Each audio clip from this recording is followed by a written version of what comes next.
Price the lord. చేరువచ్చిన మీకు అందరికీ ప్రభువైన యేసుక్రీస్తు శుభాలు తెలియజేయుచున్నాము. ఈ దినము కొరకు ఏర్పాటు చేయబడిన లేఖన భాగము అపోస్తల కార్యములు 9వ అధ్యాయము 35వ వచనం. వెంటనే అతడు లేచెను, లుద్దాలోను షారోనులోను కాపురమున్న వారందరూ అతన్ని చూచి ప్రభు తట్టు తిరిగిరి. Price the lord. దేవునికి స్తోత్రం. హల్లెలూయా, హల్లెలూయా, హల్లెలూయా, స్తోత్రం. మన ప్రభువును ప్రియరక్షకుడును మన కొరకు ప్రాణం పెట్టి తిరిగి లేచి పరలోకానికి ఆరోహణమై మనల్ని తీసుకుని వెళ్ళడానికి త్వరగా వస్తున్నాను అని చెప్పినటువంటి యేసుక్రీస్తు దివ్యనామంలో మీ అందరికీ నా ప్రత్యేకమైన వందనాలు తెలియజేస్తున్నాను. Good morning, have a nice day. క్రైస్తవ సోదరి సోదరులకు, క్రైస్తవేతర సోదరి సోదరులకు మీ అందరికీ ప్రత్యేకమైన వందనాలు తెలియజేస్తున్నాను. ఒకవేళ మీరు బై మిస్టేక్ దీన్ని ఆన్ చేస్తున్నారేమో, టీవీ ఆన్ చేశారేమో, బై మిస్టేక్ ఈ యూట్యూబ్ ఛానల్లోకి వచ్చారేమో, ఏదో కొద్ది నిమిషాలు, కొద్ది సమయాన్ని మీరు కేటాయించండి. మీతో సృష్టికర్త అయిన దేవుడు మాట్లాడాలనుకుంటున్నాడు నా ద్వారా. నేను మాట్లాడుతున్నాను, కానీ దాని వెనుకాల ఉన్నట్టు ఆ మోటివేషన్, ఇన్స్పిరేషన్ దేవుడే, కనిపించు అనే దేవుడే. దీని గురించి జాగ్రత్తగా కొన్ని మాటలు మీరు కాసేపు శ్రద్ధ పెట్టాల్సిందిగా కోరుతున్నాం. ఇంకొక 26 మినిట్స్ కల్లా ఈ మెసేజ్ అయిపోతుంది. నేను మీకు చెప్పదలుచుకున్నటువంటి కొన్ని మాటలు ఉన్నాయి, ఇంపార్టెంట్ మాటలు. ఈ మాటలు కేవలం క్రిస్టియన్స్ను ఉద్దేశించి చెప్పబడిన మాటలు కాదు, జనరల్గా కూడా అప్లికబుల్. క్రిస్టియన్స్, నాన్ క్రిస్టియన్స్, పలాని మతం అని మనం డివైడ్ చేసుకుంది. ఇవన్నీ మనం చేసుకున్న డివిజన్సే కానీ దేవుడు పెట్టిన డివిజన్స్ కాదు. దేవుడు మానవుల్ని క్రిస్టియన్స్ గాను, హిందూస్ గాను, ముస్లిమ్స్ గాను పుట్టించాడు లేదు. దేవుడు మానవుల్ని రిలీజియన్ లెస్గా పుట్టించాడు, క్యాస్ట్ లెస్గా పుట్టించాడు. మతరహితులుగానో కులరహితులుగానో దేవుడు మానవుని పుట్టిస్తే మానవుడు కులాన్ని తయారు చేసుకున్నాడు, మానవుడు మతాన్ని తయారు చేసుకున్నాడు. ఇవన్నీ మానవుడు తయారు చేసుకున్నవే. కానీ మానవుడు తయారు చేసుకున్న వాటి ద్వారా పెద్ద ప్రయోజనం లేదు. కానీ దేవుని యొక్క విధానం మనందరం ఒకటిగా ఉండాలని, కలిసి ఉండాలని, ఈ భూమిని ఏలుకోవాలని, భూమిని నిండించాలని, పండించాలని, విస్తరించాలని, ఇవి ఆయన యొక్క ఉద్దేశాలు. ఈ ఉద్దేశాలకు వ్యతిరేకంగా మానవుడు రకరకాలుగా పనులు చేస్తున్నాడు. కనుక కొద్ది సమయాన్ని నా కోసం మీరు కేటాయించాల్సిందిగా కోరుతున్నాను. ఈ ఉదయకాలం కాబట్టి మీరు మైండ్ ఫ్రెష్గా ఉంది, కానీ టెన్షన్స్ కూడా మీకు ఉండొచ్చు, ఫైనాన్షియల్ ప్రాబ్లమ్స్. మీతో మాట్లాడుతున్న నాకు ఫైనాన్షియల్ ప్రాబ్లమ్స్ ఉన్నాయి, ఆర్థికపరమైన ఎన్నో ఒత్తిళ్ళు ఉన్నాయి. నేను మాటలు మాట్లాడుతున్న ఈ సమయానికి నాకు ఒక 30-40 వేల రూపాయలు కావాలి. ప్రార్థన చేస్తున్నాను, Jehovah Jireh, God will provide. Current bill ఇంచుమించు 4,300 రూపాయలు కరెంటు బిల్లు. ఎప్పుడు రాలేదు ఇంత కరెంటు బిల్లు. కరెంటు బిల్లు విపరీత సర్ఛార్జీల పేరుతో విపరీతమైన మోత. ప్రతి వాళ్ళకి ఉచితాలు అంటూ ఇచ్చి దానివల్ల మిగతా వాళ్ళందరి నడ్డి వెరగొడుతున్న పరిస్థితి. కరెంటు బిల్లు పెరిగాయి, ఆర్టీసీ ఛార్జీలు, నిత్యావసర వస్తువుల ధరలన్నీ పెరిగిపోయాయి. అన్బేరబుల్. ఉద్యోగస్తులకు సరే, ఉద్యోగం లేకుండా వాలంటరీగా సంపూర్ణ సేవ చేసేటువంటి మాబోటి సేవకుల పరిస్థితి ఏంటి? 4,000 రూపాయలు కరెంటు బిల్లు వచ్చిందంటే దాని అర్థం ఏంటి? మేము వాడుతున్నాం, మా ఇంట్లో ఏసీ ఉంది, కానీ 1.5 నెలల క్రితం, ఇంచుమించు 2 నెలల క్రితం చెడిపోయింది. దాన్ని మళ్ళీ సర్వీసింగ్కే 2-3 వేలు ఖర్చు పెట్టలేక అలాగే అయిపోయింది. సామాన్యుడి మీద పడుతున్నటువంటి ఒత్తిడి, భారం, వాళ్ళ ధనము దుర్వినియోగం చేయబడ్డం అనేది, ఆ మొర ఆర్తనాదం సైన్యములకు అధిపతియగు యెహోవా చెవులో చూస్తుంది.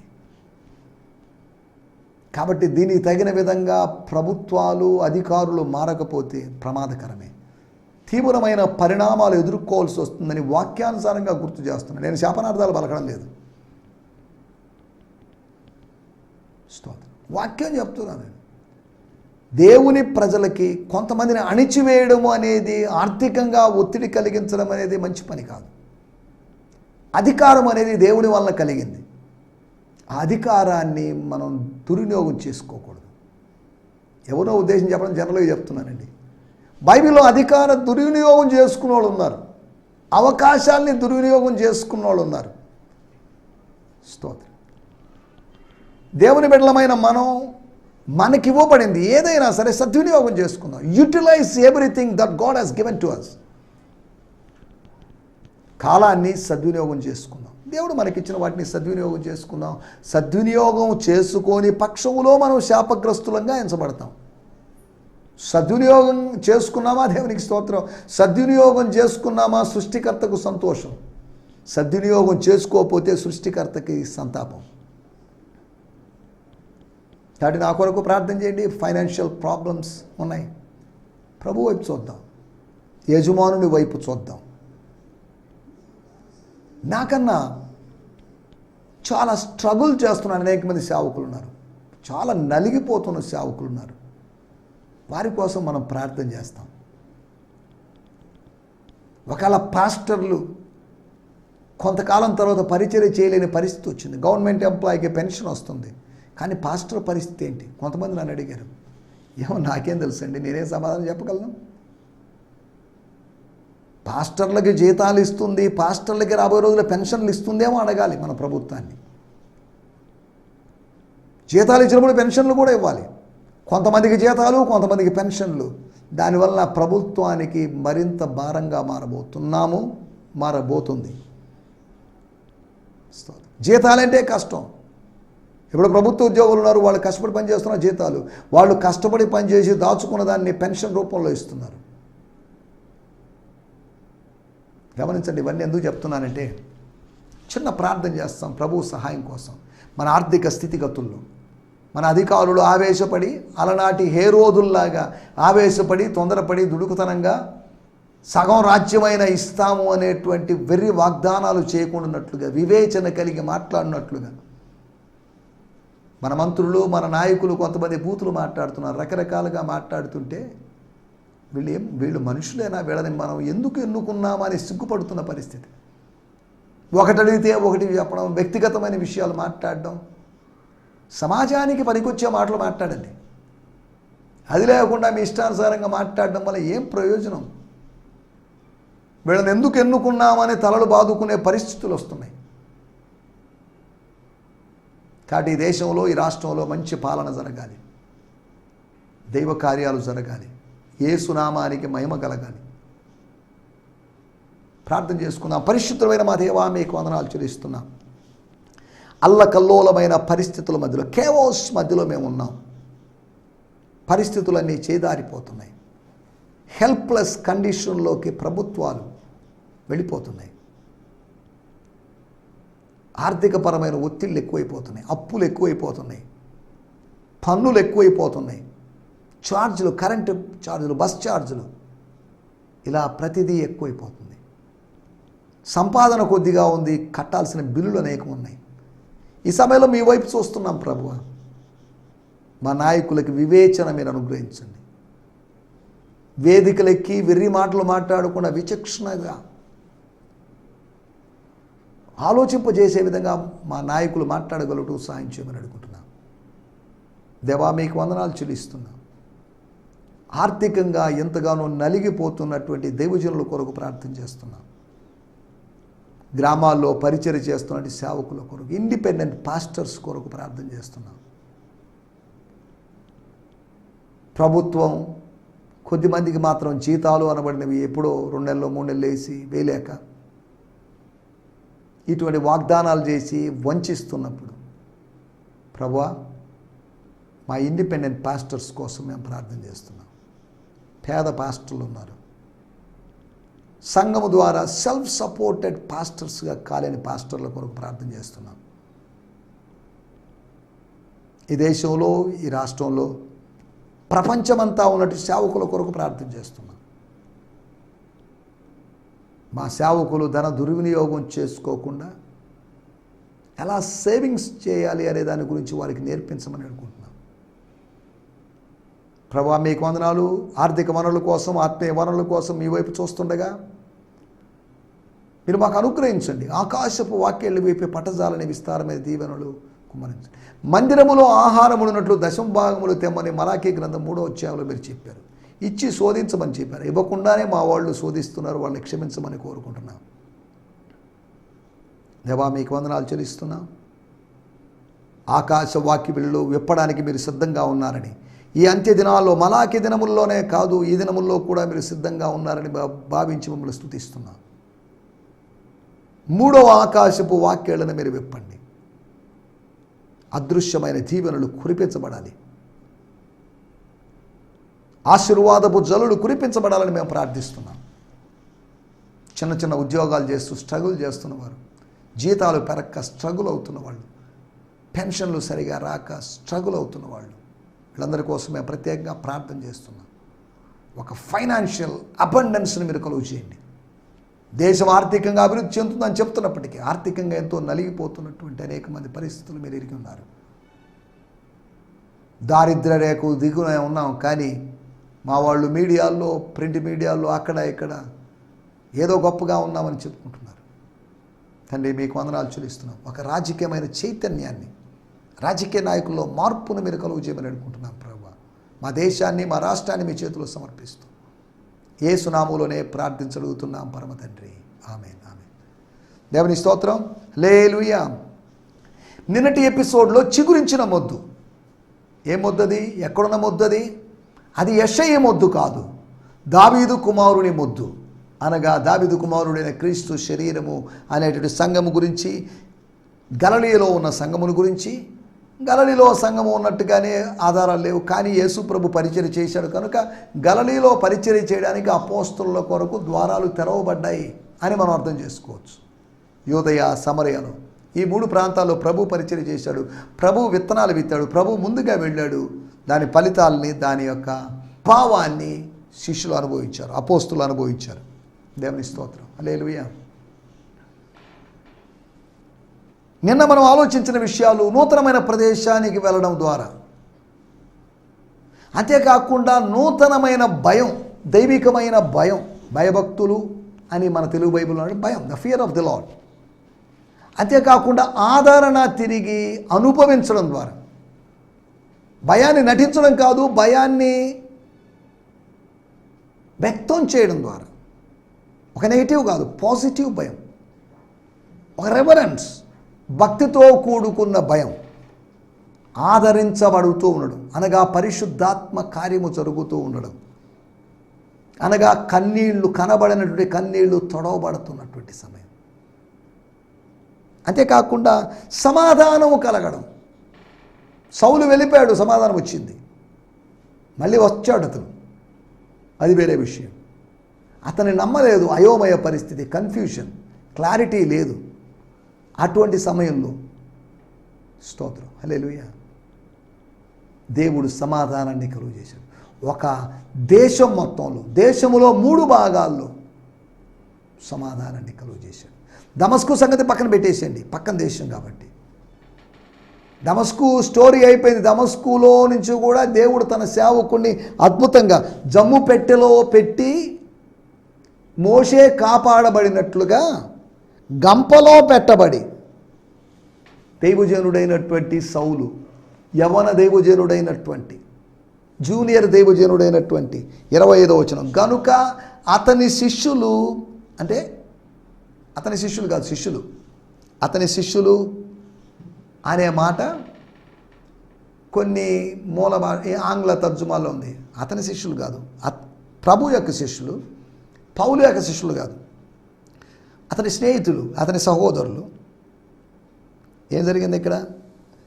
రాత్రివేళ అతన్ని తీసుకొని పోయి గంపలో ఉంచి, గంపలో సాధారణంగా పిల్లుల్లో, కుక్క పిల్లల్లో, కుందేల్లో ఇలా అలా ఉంచి గోడ గుండా అతనిని కిందకు దింపింది. గమనించాల్సిన విషయం, రాత్రింబగళ్ళు కొంతమంది కాసుకో ఉన్నారు. వాళ్ళని మత్తులుగా చేసి, వాళ్ళని శవాలుగా మార్చి, వాళ్ళు కునుకుపాటు గురేటట్టు చేసి, వాళ్ళకి మెలకువ లేకుండా చేసి తన దాసుణ్ణి గంపలో ఉంచి దేవుడు కాపాడాడు. అతను గంపలో ఉంచబడి కాపాడబడి యెరూషలేములో బోధిస్తున్నప్పటికీ కూడా యెరూషలేములో శిష్యులతో కలుసుకోవాలని ప్రయత్నం చేస్తే వీళ్ళు అనుకున్నారు వీడి లోపలే ఉన్నాడు అనుకున్నాడు. లోపల ఉన్న మనిషి ఎప్పుడో బయటికి వెళ్ళిపోయాడు. ఇంచుమించు 200 కిలోమీటర్ల దూరానికి పైగా వెళ్ళిపోయాడు. దేవుని భద్రత చూడండి, గంప ఇచ్చిన భద్రత కాదు, గగనములోని గనుడైన దేవుడు ఇచ్చిన భద్రత అది. గంప భద్రత ఇస్తుందేమో, గంప మరుగు చేస్తుందేమో కానీ గంప భద్రతనివ్వదు. దేవుని స్తోత్రం, హల్లెలూయా. ఒకవేళ మనం కొనుక్కుంటున్నట్టు మెడిసిన్స్ మనకు కాన్ఫిడెన్స్ ఇవ్వచ్చేమో, కానీ స్వస్థతనిచ్చేది దేవుడే. మనం కొనుక్కుంటున్నట్టు ఆహారం దాని మీద ఒక నమ్మకం మనకు ఏర్పడుతుంది, కానీ ఆరోగ్యం ఇచ్చేది దేవుడే, బలాన్ని ఇచ్చేది దేవుడే. దేవుని స్తోత్రం, హల్లెలూయా. మనం ఆలోచిస్తున్న మాట, సంఘము విస్తరించింది. కృతజ్ఞతాస్తుతులు చెల్లించుటయందు విస్తరించండి అని కొలసీ పత్రిక 2వ అధ్యాయంలో రాయబడింది. అలాగే దేవర్ ఎక్స్పాండెడ్, ఎస్టాబ్లిష్ అయ్యారు, ఎక్స్పాండ్ అయ్యారు. స్తోత్రం. అనగా వాళ్ళు ఇన్నర్ గ్రోత్ జరిగింది, అవుటర్ గ్రోత్ జరిగింది, ఇంటర్నల్ అండ్ ఎక్స్టర్నల్ గ్రోత్ జరిగింది. అనగా ఆత్మీయ ఎదుగుదల జరిగింది, అదే సమయంలో న్యూమరికల్ గ్రోత్ జరిగింది. గ్రోత్ 3 టైప్స్గా ఉంది. ఒకటి స్పిరిచువల్ గ్రోత్, నేను ఆత్మీయంగా ఎదుగుతున్నాను, పరిశుద్ధాత్మ శక్తితో నింపబడుతున్నాను, పరిశుద్ధాత్మను గురించి తెలుసుకున్నాను, ఆయన అనుభవిస్తున్నాను, వరాల్లో పనిచేస్తున్నాను, ఫలముతో ముందుకు సాగుతున్నాను. That's spiritual growth. దేవుని స్తోత్రం. రెండోది మనం గమనించినటువంటి విషయం అవుటర్ గ్రోత్, బాహ్య సంబంధమైన అభివృద్ధి. దట్స్ ఎ న్యూమరికల్ గ్రోత్, సంఖ్యాపరమైన అభివృద్ధి. 200 ఉంది, 300, 300, 400, 500, ఇది సంఖ్యాపరమైనటువంటి అభివృద్ధి. స్పిరిచువల్ గ్రోత్ ఉంది, ఆత్మీయ ఎదుగుదల ఉంది, సంఖ్యాపరమైన. మూడోది ట్రాన్స్ఫర్ గ్రోత్, అనగా ఒక సంఘం నుంచి మరొక సంఘానికి, ఆ సంఘంలో బాగాలేదని, ఈ సంఘంలో ఆత్మీయత లేదని అక్కడికి. ట్రాన్స్ఫర్ గ్రోత్, బదిలీ ద్వారా జరిగేటువంటి అభివృద్ధి, బదిలీ ద్వారా జరిగేటి వృద్ధి. ఈ రోజుల్లో కూడా అక్కడ కొన్ని పెద్ద పెద్ద మెగా చర్చెస్లో అంతే జరిగింది. ట్రాన్స్ఫర్ గ్రోత్ జరిగింది, స్పిరిచువల్ గ్రోత్ జరగడం లేదు. న్యూమరికల్ గ్రోత్ జరిగింది, స్పిరిచువల్ గ్రోత్ జరగడం లేదు.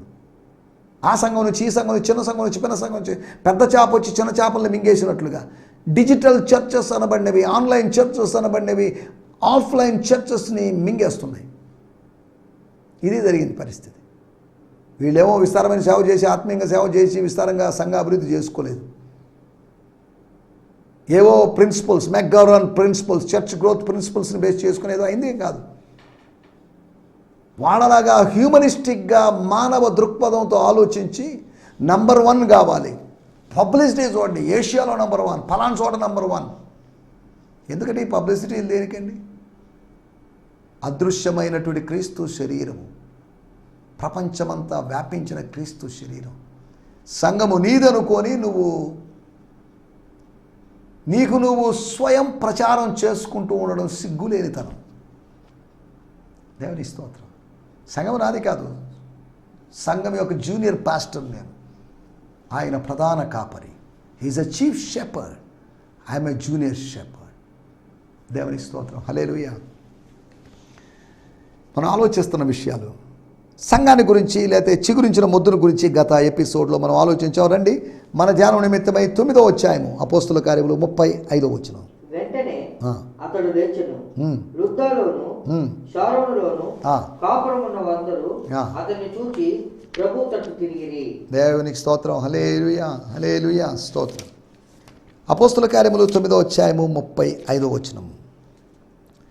All at once he stood to his feet, and when all the people of Lydda, స్తోత్రం, లిడా అరామిక్లో లోడ్ అన్నారు, లోతు కాదు లోడ్. దాని అర్థం ఏంటంటే కలహము అని అర్థం. All at once he stood to his feet, and when all the people of Lydda and Sharon saw him, saw the man Aeneas. Aeneas అంటే ప్రైజ్, స్తుతి. దేవుని స్తోత్రం. స్తుతించేవాడు ఇప్పుడు ఎక్కడున్నాడంటే కలహ నగరములో ఉన్నాడు, కలహ పట్టణములో ఉన్నాడు. స్తోత్రం. When all the people of Lydda and Sharon saw him, they become believers in the Lord. They turned to the Lord. వాళ్ళు ప్రభు వైపు తిరిగారు, ప్రభు తట్టు తిరిగారు, యూ టర్న్ చేశారు. వాళ్ళు ప్రభు వైపు మల్లుకున్నారు. దేవుని స్తోత్రం. హల్లెలూయా. ఇక్కడ రాయబడిన మాటలు వారందరూ అంటే ఎవరు? రెండు ప్రదేశాల్లో, లుద్దలోను షారోలులోను కాపురం ఉన్న వారందరూ, కొందరు కాదు. అతడు లేచెను, వెంటనే అతడు లేచెను. నిదానంగా అతడు లేచానని కాదు, నిదానంగా అతడు లేచుంటే కొద్దిమంది చూసిండేవాళ్ళం. వెంటనే అతడు లేచాడనే వార్త విస్తరించింది, లేదా వ్యాపించింది కనుక, వేగంగా శీఘ్రంగా వ్యాపించింది కనుక, స్తోత్రం, అతన్ని చూచి, చూడకుండా కాదు, చూడక నమ్మారని కాదు, చూచి నమ్మారు. చూచి ప్రభు తట్టు తిరిగారు. ఏ మాట చదివినప్పుడు 42వ వచనము నేను చదువుతాను. ఇది యొప్పే అందంతటా తెలిసినప్పుడు, ఏది? దోర్కా యొక్క దైవికమైనటువంటి పునరుత్థానం, తిరిగి లేపబడ్డం. అనేకులు ప్రభువునందు విశ్వాసం ఉంచిరి. ప్రభుతోటి తిరిగినంటే ప్రభువునందు విశ్వాసం ఉంచిరి. అతన్ని చూచి, ఇది మన పాయింట్, అతన్ని చూచి, ఒక మనిషిని చూచి, అయినయాను చూచి, ఒక మనిషిని చూసి ఎలా అతన్ని చూచి అతని తట్టు తిరిగిరి అని కాదు, అయినయాను చూచి అయినయా తట్టు తిరిగిరి అని కాదు, అయినయా తట్టు తిరిగి, లేకపోతే అయినయాను చూచి యేసయ్యను నమ్మారు. అయినయా మీద నమ్మకం లేదు వాళ్ళకి. 8 సంవత్సరాలుగా రోగి అండి, వాడి మీదే నమ్మకం పెట్టుకుంటాం. రోగి మీద నమ్మకం ఉండకూడదు, వైద్యుని మీదే నమ్మకం ఉంటుంది. కొన్నిసార్లు వైద్యుని మీద కూడా నమ్మకం ఉండదు, వైద్య విధానం మీద నమ్మకం ఉంటుంది. పలాని ఇంగ్లీష్ మెడిసిన్ అండి అబ్బా, లేదా పలాని ఆయుర్వేదిక్ అండి అబ్బో. కొంతమందికి విధానాల మీద నమ్మకం ఉంటుంది, వైద్యుని మీద నమ్మకం లేకపోయినా విధానాల మీద ఉంటుంది. కొంతమందికి ఔషధాల మీద నమ్మకం ఉంటుంది. పలాని ఆ టానిక్ అయితే పర్లేదండి, పలానా క్యాప్సూల్ అయితే పర్లేదండి. ఇలా ఒక్కొక్కరి నమ్మకం ఒక్కొక్క రకంగా ఉంది. అతనిని చూచి, దే సా హిమ్. 8 సంవత్సరాల క్రితం అతన్ని చూశారు, 8 సంవత్సరాలుగా అతను చూశారు. స్తోత్రం. పక్షవాయువు రావడానికి ముందుగా, ప్యారలైజ్ కావడానికి ముందుగా అతను చూశారు. పోనీలు అనుకున్నారు, బాగానే ఉన్నాడులే. పక్షవాతం వచ్చిన తర్వాత, మంచము పట్టి ఉన్న తర్వాత అతన్ని చూశారు. అయ్యో పాపమని జాలిపడ్డారు. ఇప్పుడు అతను బాగైన తర్వాత అతన్ని చూశారు. మంచము పట్టినప్పుడు అతను చూడలేదు, చూశారు కానీ చూడాలనుకోలేదు. కానీ ఇప్పుడు అతన్ని చూడాలనుకున్నారు. లాజర్ని చూడడానికి వచ్చినట్లుగా ఇతన్ని చూచి, ఇతను చూసినప్పుడు ఇతను ఏదో మాట్లాడి ఉండడు, ఇతను ఏదో సాక్షి, ఏం జరిగింది బాబు అని అడిగి ఉండొచ్చు. ఇవన్నీ ఎక్కడ రాయబడలేదు. ప్రభువు తట్టు చూచిరి, ప్రభువు తట్టు తిరిగిరి. అతన్ని చూచి, మనం చూడాల్సిన విషయాలు కొన్ని ఉన్నాయి. చూడకూడని వాటిని మనం చూస్తున్నాం. వ్యర్థమైన వాటిని చూడకుండా నా కనులు తిప్పివేయమని భక్తుడు అన్నాడు. ఒకటి మనం చూడాల్సింది, ఒకటి నెంబర్ 1, స్తోత్రం, దైవికమైన స్వస్థతను చూడాలి, డివైన్ హీలింగ్ను చూడాలి. గాడ్ హీల్స్, యెహోవా రాఫా, కనుక దైవికమైన స్వస్థతను చూడాలి. రెండో విషయాన్ని నేను మీకు జ్ఞాపకం చేస్తాను. మనం చూడాల్సిన 4 సంగతులు, మరి 3 సంగతులు జ్ఞాపకం చేస్తాను. అపోస్తుల కార్యములు 11వ అధ్యాయము 23వ వచనం. అపోస్తుల కార్యములు 11వ అధ్యాయం 23. అతడు వచ్చి దేవుని కృపను చూచి సంతోషించి ప్రభువును స్థిర హృదయముతో హత్తుకొనవలెనని అందరినీ హెచ్చరించెను. దేవుని స్తోత్రం. హల్లెలూయా. అతడు దేవుని కృపను చూచి అని రాయబడింది. యేసు వారి విశ్వాసమును చూచి అని మత్తయి సువార్త 9వ అధ్యాయంలో మనం చూస్తున్నాం. కృప చూడదగింది కాదు, చూడగలిగింది కాదు, కానీ చూశాడు. అతడు కృపను చూశాడు. స్తోత్రం. కృపను చూసిన బర్నబా. కృపను చూశాడంటే ఏం జరిగింది, ఎలా చూశాడు అని మనం ఆలోచిస్తే, ప్రభువు హస్తము వారికి తోడే ఉండిన కనుక నమ్మిన వారు అనేకులు ప్రభువు తట్టు తిరిగిరి. నమ్మారు కానీ ప్రభువు తట్టు తిరగడం లేదు, కానీ నమ్మిన వారు ప్రభువు తట్టు తిరిగిరి. వారిని గురించిన సమాచారం యెరూషలేములో ఉన్న సంఘపు వారు విని బర్నబాను యాంటియోకే వరకు పంపించిరి. అతడు వచ్చి దేవుని కృపను చూచి, సాక్ష్యాలు చెప్పబడుతున్న సాక్ష్యాలు, మారిన జీవితాలను చూచినప్పుడు అది దేవుని కృప, అదృశ్యమైన దేవుని కృప. పరిశుద్ధులలో ఉన్నటువంటి దేవుని కృప, పరిశుద్ధులలో పనిచేసిన దేవుని కృపను చూసి దేవుని కృపను చూడాలి. స్తోత్రం, హల్లెలూయా. ఒకటి, దైవికమైన స్వస్థతను చూడాలి. The second, he saw the grace of God. దేవుని కృపను చూడాలండి. స్తోత్రం. దేవుని కృపను చూస్తున్నావా? కృపను గురించి నేను పాడేదని అన్నాడు భక్తుడు. కృపను గురించి పాడుతున్నామా, లేకపోతే క్రూరత్వం గురించి చెప్పుకుంటున్నామా? ఈ రోజుల్లో చాలామంది అదే చూస్తున్నారు. సరే, దాంట్లో కూడా వెళ్ళలేదు. ఒకటి, చూడాల్సిన విషయాలు దైవికమైన స్వస్థతను చూడాలి. అతన్ని చూడడం అంటే అతనికి జరిగిన స్వస్థతను చూడడం, డివైన్ హీలింగ్ను చూడాలి, డివైన్ గ్రేస్ను చూడాలి. మూడో విషయం నేను మీకు జ్ఞాపకం చేస్తాను. 1 కొరింథీయులకు రాసిన పత్రిక 1వ అధ్యాయము 26వ వచనం. పిలుపుని ఎలా చూస్తామండి? మిమ్మల్ని పిలిచిన పిలుపుని వినండి అని కాదు, మిమ్మల్ని పిలిచిన పిలుపును చూడండి. చాలండి. స్తోత్రం, హల్లెలూయా. ఏం చూడాలట?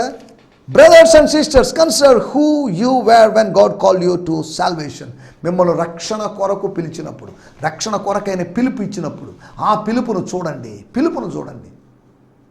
పిలుపును చూడండి అంటే పిలిచిన విధానాన్ని చూడండి అని అర్థం. గాడ్స్ కాలింగ్, దాన్ని వివేచించండి అని మూల భాషలో అర్థం. డిజైన్ ద కాల్, ఆహ్వానాన్ని చూడండి. పిలుపు అనే మాటకి ఆ గ్రీకు భాషలో ఉపయోగించబడిన పదం యొక్క అర్థం ఏంటంటే క్లెసిన్ అనేట మాట అనుకుంటాను. దాని అర్థం ఏంటి అంటే, క్లెసిన్ అంటే ఇన్విటేషన్, ఆహ్వానం. స్తోత్రం. ఆహ్వానాన్ని చూడండి, పిలుపును చూడండి, దైవికమైనటువంటి ఆహ్వానాన్ని చూడండి. 4వ విషయం, 1 కొరింథీయులకు రాసిన పత్రిక 10వ అధ్యాయం 18వ వచనం. ఇశ్రాయేలును చూడుడి, బలి అర్పించిన వాటిని తినువారు బలిపీఠములో పాలివారు కారు. చాలండి. Consider the people of Israel when they fell into adultery. వాళ్ళు విగ్రహారాధనలో పడిపోయారు కనుక చూడండి, వాళ్ళని చూడండి. దేవుని ఏర్పాటు చేసుకున్న ప్రజల్ని, దైవికమైన జనాంగాన్ని, గాడ్స్ ఎలక్షన్ను చూడండి, దేవుని ఎన్నికను చూడండి. మనం చూడాల్సిన విషయాలు చాలా ఉన్నాయి, కానీ 4 విషయాలు మీకు జ్ఞాపకం చేశాను. 1, దైవికమైన స్వస్థతను చూద్దాం. 2వది, దైవికమైన కృపను చూద్దాం, గాడ్స్ గ్రేస్, అన్మెరిటెడ్ ఫేవర్. 3వది, దేవుని యొక్క పిలుపును చూద్దాం. 4వది, దేవుని యొక్క ఏర్పాటును, ఎలక్షన్ను చూద్దాం. అలా దైవికమైన విషయాలు చూస్తూ ముందుకు సాగడానికి ప్రభు మనకు మహాకృపను అనుగ్రహించును గాక. ఆమేన్. హల్లెలూయా, హల్లెలూయా. ఈ సందేశము మీకు ఆశీర్వాదకరంగా ఉందని నమ్ముచున్నాము. ప్రార్థన అవసరతల కొరకు మమ్మల్ని సంప్రదించవలసిన మా చిరునామా గిద్యోన్ మిషన్ చర్చ్, 6వ వీధి, శాంతినగర్, నెల్లూరు 4, ఆంధ్రప్రదేశ్. పిన్ 524004. మా ఫోన్ నంబర్లు 7036443613, మరి ఒక నంబర్ 9392293010. మా ఈమెయిల్ ఐడి gfihmi2015@gmail.com. దేవుడు మిమ్మును ఆశీర్వదించునుగాక. ఆమేన్.